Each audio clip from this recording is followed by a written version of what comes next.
Still a long 2.5 or 3 yards there.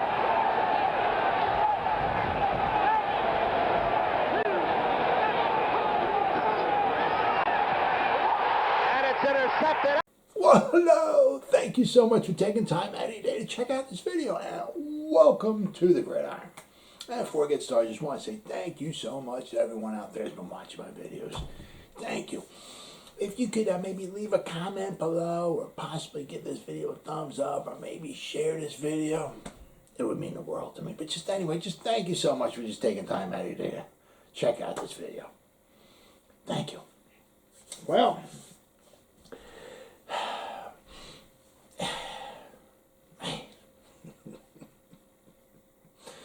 whew. Boy, I'll tell you, that Cowboy leaves you a little speechless, doesn't it, huh? You know what, like, kind of a little bit, to some extent, the game last week against when we went to New Orleans, hostile territory and all that, you know, we beat a team we weren't supposed to beat, you know, according to some people. You know, it had a little flavor like last year. Remember we went into Seattle, really wasn't fan. I don't know if there's any fans there at all with the pandemic or not, but we went to Seattle. We punched Seattle right in the mouth. Our defense shut them down. We had the running game going. We beat them. Beat Russell Wilson at his home. I mean, even after the press conference, when the game was over in the press conference, one of the reporters asked Pete Carroll, you know, so what did the Giants do like on defense? Just to slow you guys down or shut you down or whatever it was? And Pete was like,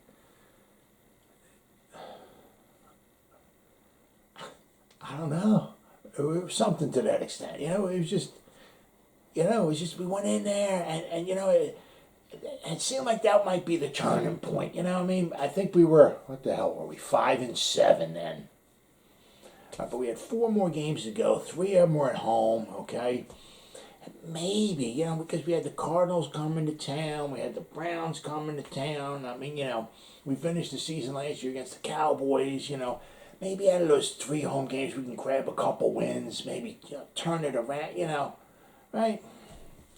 Nope, the next week we had that dud. Yeah, we even did that with Seattle on the road with Colt McCoy in their backup quarterback. And we won with the running game.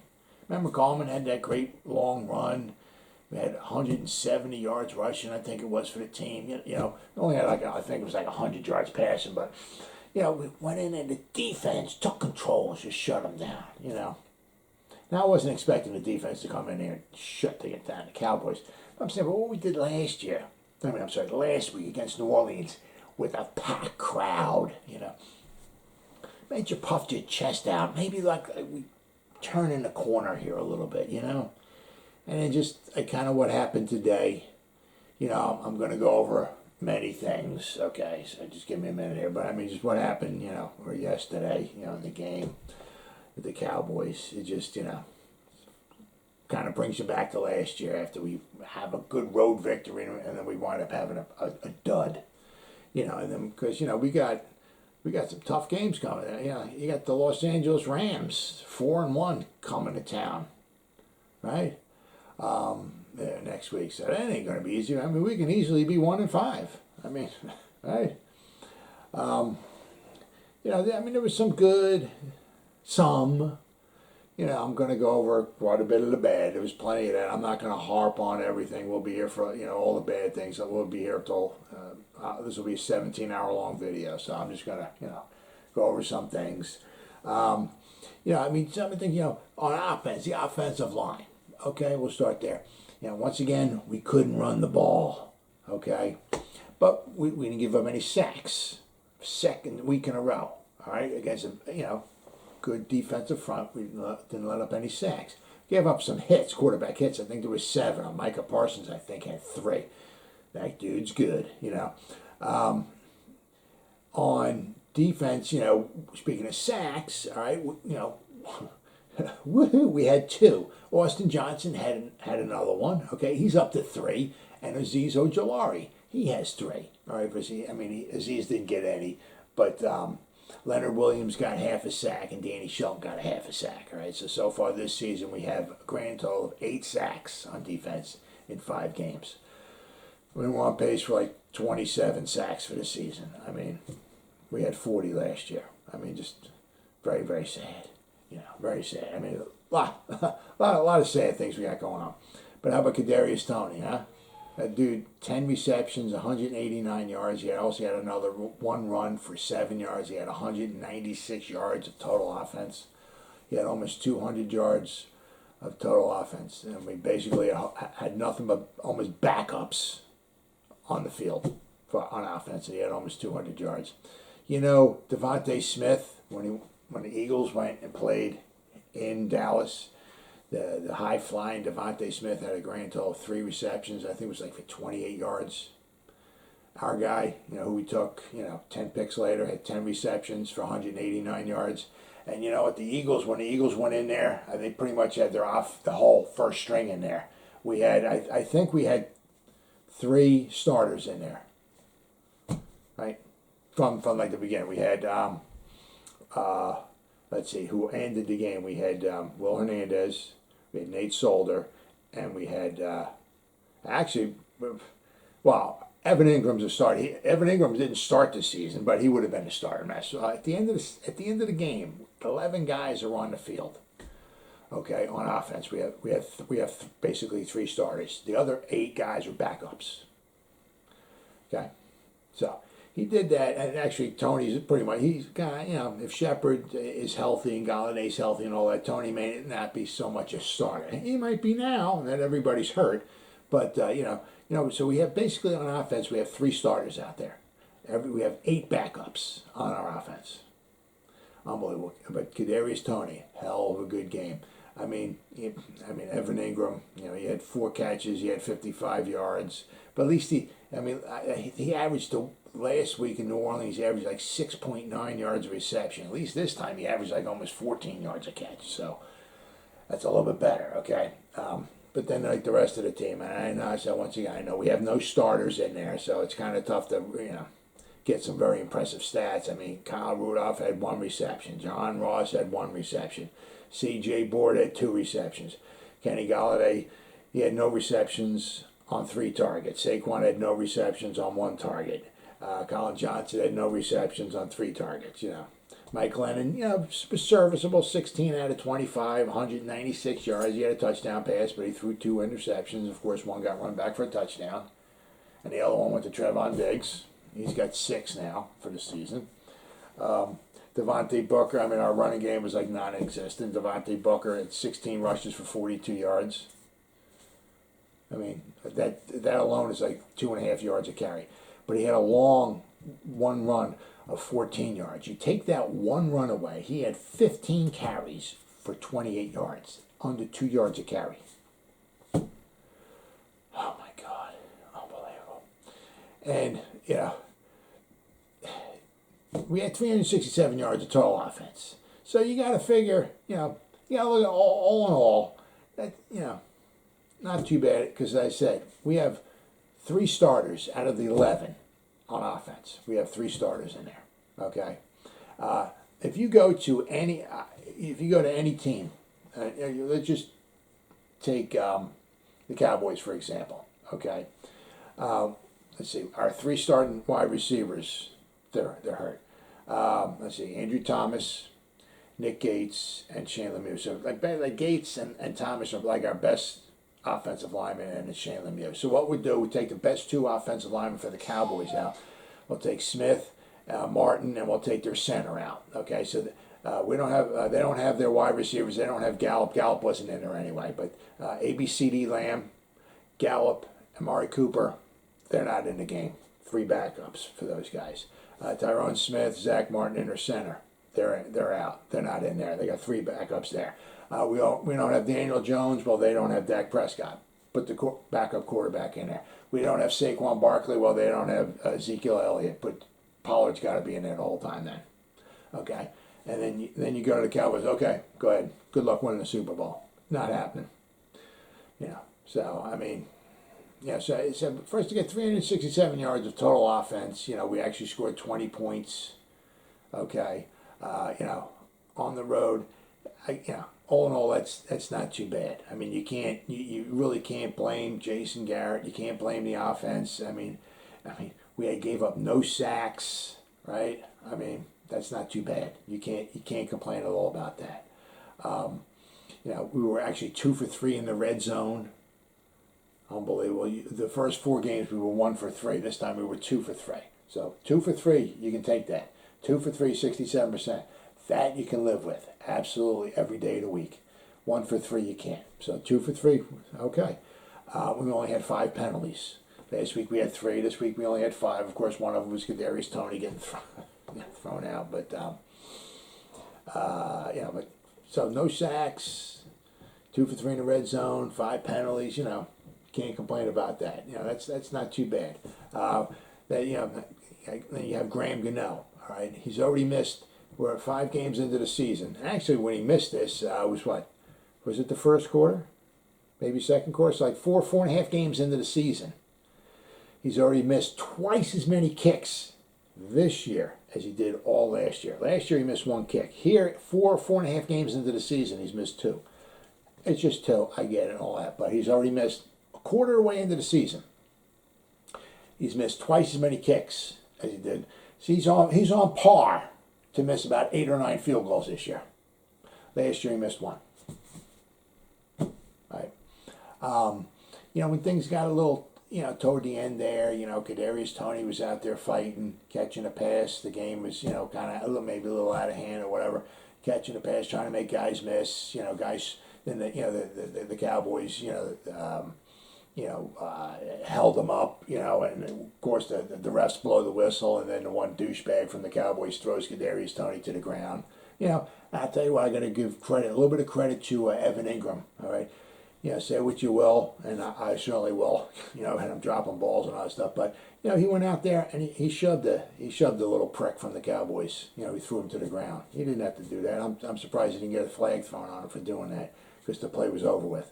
But he got in there, and then when things were out of hand, I mean, that was not called for, and I understand, I get it, and all that stuff and everything, But Kadarius Toney, I ain't got no problem with that. Throwing a punch, just don't hit him with the palm the motherfucker. Either that or go in and gouge his frickin' eyeballs out. Whatever you gotta do. I don't really care. But he got thrown out of the game. But I mean, the game was weren't gonna win it. So, I get it. But you know what? I mean, it was stupid and all that stuff and everything, and I get it. But you know what? The dude was out there fighting. If our defense, all right, had any fucking balls to them, okay, what they would do next time the Cowboys are out there, next time they throw a pass, guess what happens? Somebody catches the ball. Whoever the defender is stands them up. No, you ain't going to the ground. Every motherfucker in the Giants defense goes in there and takes a shot at that motherfucker. And when the play's over, you throw the fucker to the ground. That's what you do. That's what the Cowboys did. Well, guess what? That's what we're here all day, boys. Right? This is fucking football. Okay? I don't care if I get flagged. I don't care if I get thrown the fuck out of the game. Your motherfuckers are gonna get hit too. But I don't see the Giants doing that. Bunch of gutless fucking pussies we got on defense. Absolutely a total fucking disgrace. I mean, back when Lawrence Taylor used to play back in the 80s, you know what? I used to get freaking pissed off when our offense was on the field. I wanted our defense on the field. I wanted to see Lawrence Taylor and that defense rip their freaking head off the quarterback. That's what I wanted to see. I wanted to see the other team run the ball and our whole defense gang up on them at the line of scrimmage and throw the dude to the ground. That's what I wanted to see. Oh yeah, I hated it when our offense went on the field. Our offense was very boring. I mean, we didn't have a phenomenal offense. It was very boring. It was very tough to watch. I got more satisfaction watching our defense on the field. But as I said, what our defense should do, if they had any balls to them, which apparently they don't, you take exception to that. I mean, you got the smallest guy on the Giants out there throwing punches, because he's had enough. He's seen enough of this bullshit. All right, well, why don't you guys on defense, why don't you frickin' pansies do something about it? What a bunch of gutless fucking pussies we got on defense. Absolute fucking disgusting. Dak, all right, he did, he did enough. He didn't have to do anything phenomenal. He was like 67, 68% passes, so it's a little bit below his normal. He was averaging 75. The Giants were giving up 75% completion, so Dak only completed about 68%. But it was good for 302 yards. He had 3 touchdowns. He had 1 interception. Lorenzo Carter actually tipped it and actually intercepted a pass. I think that's the first time I've said his name all year. Zeke, did what he did, 21 carries, 110 yards, averaged 5.2 yards a carry. His backup, Tony Pollard, had 14 carries for 75 yards. He averaged 5.4 yards a carry. The Cowboys had 201 yards rushing on 39 carries. They averaged 5.2 yards a carry. They had 515 yards of offense. Absolutely unbelievable. Pathetic. 515 yards of offense. The Giants defense gave up 8 out of 14 third down conversions. Couldn't get off the frickin' field. The Giants defense, once again, I don't know if there's a stat for this or if they can look back somehow. It wouldn't be easy. But this is the 5th game in a row. In the final 2 minutes of the first half, the Giants defense has given up a touchdown. And this one was huge. It was 10-10. You give them a touchdown. Now they're up 17-10. We come back. We kick a field goal, make it 17-13. It's still a little nip and tuck there. You take that one touchdown away, we're winning 13-10. Yeah, I'm sure we still probably would have lost, but at least the game would have been closer for a little while. But my God, 5 games in a row. You give up a touchdown in the final 2 minutes. It's unbelievable. It's tough because it's like, and the thing is what we need to build, what Dave Gettleman said, we need to build from like the lines on out. You got to get rid of the frickin' shiny toys, the shiny objects. You got to stop dragging. You got to build from the trenches. You got to get a pass rusher. You got to get a defensive lineman. You got to get a lineman, whatever. You got to build in the trenches, okay? Stop at the frickin' cornerbacks. We drafted them. We can't cover, okay? At least start in the trenches, okay? Because you can have cornerbacks, but if you have no pressure, the quarterback can stand back there for 3.5 days, and later somebody's going to get open. Our defense front 7 stinks. We can't stop anybody. We can't rush the quarterback, and we can't stop the run. We got to start building from the front. So it's going to be a very tough off season. I don't know where you go because some of the guys we got on the contract can't really let them go. This, that, and the other thing. So it's going to be very, very difficult. But when we do get the draft next year, we better start drafting some studs on defense because what we got just ain't working. It's simply absolutely amazing how we were like maybe a top 10 defense or so last year. We actually added a little firepower to it. We got Lorenzo Carter and Oshane Ximines back. We got Azeez Ojulari. We added Adoree Jackson. We added these guys, and we're like 3 times worse. We can't stop the pass, and we can't stop the run. It's absolutely unbelievably mind-boggling. But the thing is that I don't think Joe Judge is going anywhere. It'd be interesting to see, if Dave Gettleman winds up sticking around, because he's been around for a few years now, and the guys in the trenches. We can't run block, and we can't stop the run, and we can't rush the quarterback. It's like we're a broken record every year. Same thing. We keep throwing money out, and we still can't stop the run, still can't pressure the quarterback. Absolutely unbelievable. And once again, it's another week, with injuries. It's unbelievable. Every week with Jonathan Harrison, I don't know if he lost him for the season. I'm not exactly sure, but he injured his Achilles on, was it Thursday, I believe it was, or so. So I don't know if he's out for the whole season or not. I don't know. But Rodarius Williams left this game. Okay, he was in there. Right, he left with the knee. Right. Then of course Saquon, his ankle. Now it's a shame because that play didn't necessarily have to happen. Daniel, he was open. He was open. Daniel Jones threw the ball over his head. Daniel Jones wasn't all fired up or whatever, and he just throws it to him, catches it, maybe takes off. He doesn't step on that dude's ankle. He doesn't get hurt. He's still in there. So Daniel Jones is a lot to blame for that one. That was a horrible, horrible throw. I guess he was just all fired up or what. I'm not sure. I was looking at the replay. I can't see if there was somebody in his face and he just tried to overthrow the guy or something. I don't know. But Saquon was wide open. I mean, he was only, 6, 7 yards downfield, 8 yards, whatever it was. I mean, he overthrew him, and I think Micah Parsons was covering him, and he overthrew Micah Parsons too. I mean, I don't know where the hell he was throwing that ball to. Then, of course, Daniel Jones, with his concussion, how long he'll be out for, who the heck knows. Then we got Kenny Golladay. This is his fourth injury. All right. First, he had his, of course, he had the hamstring. All right. Then, first week or so, and then he got a problem with his hip for a week or two. Then he had a problem with his groin last week. Now he has a problem with his knee. So this is his fourth injury since training camp. All right, so.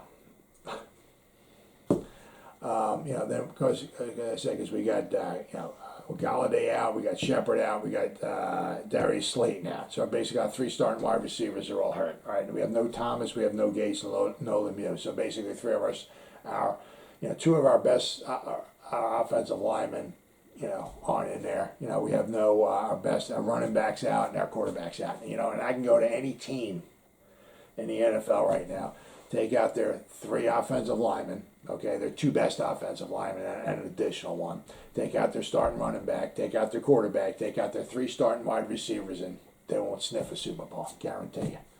Like we can go to the Bucks, okay? Take Brady out and all that. They're not going to the Super Bowl. It's just a shame because you go through all of this stuff and everything, training camp and the draft and the meetings and all this stuff and everything everything you try to do, it doesn't, everything just goes down the dumper because of injuries. And as I said, nothing will derail a season faster than injuries. And the 2021 season for the New York Football Giants season is derailed because of injuries. It's a shame, really is a shame. All I can say is just, what do we got? We're 5 games in. We got 12 games left. Just try to enjoy it as best you can. There's going to be no playoffs. There's going to be no winning record. Just there'll be some good games here or there. There'll be some good performances like Kadarius Toney had today. And just enjoy that as best you can. And just, hopefully that this bad spell that we got on us, hopefully next year goes to somebody else. Because after this season's over with, we've had enough bad luck for a while. It's time for the 2022 Giants to turn the corner and start getting some wins. Well, as always, guys, thank you so much for taking time out of your day to check out this video. You guys stay safe out there and go Giants. Woo!